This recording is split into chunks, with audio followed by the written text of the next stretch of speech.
I think they seem to be having a ton of fun with this as compared to the Democrats. And it's much more, their messaging is coming across because I think of the humor. So the Democrats, their response to this, they decided to do a 24-hour live stream all about their reasons for the shutdown. And I find myself explaining this to people who are very politically involved, letting them know that the Democrats did a 24-hour live stream. And the reason that people don't know this is because they did, I think there were a few dozen people watching at any one time.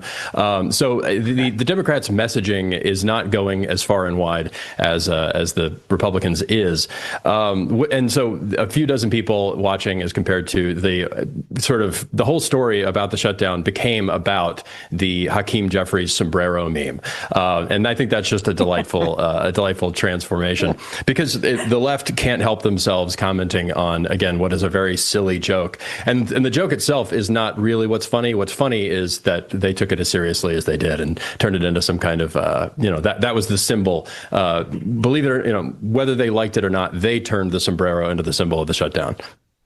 Yeah. It is pretty remarkable. I've been struck in the last 48 hours that the Democrats seem more concerned about the destruction of a few walls, World War II era walls at the White House, than the destruction of a family that might not get a paycheck or a WIC supplement or a check this month. And I think that the idea that they're more concerned about a building than the people that they've now harmed by the shutdown, that seems to want to potentially be a political boomerang for them. Right. And, I talked about how funny Trump's being, how funny the White House is being. And this isn't just in sort of hypothetical funny points. It's showing up in the approval ratings. Everybody is, I think the CNN, everybody's seen the video of CNN saying its approval rating has actually gone up since the beginning of the shutdown. No matter what the messaging is on the left, it's not as sticky for some reason.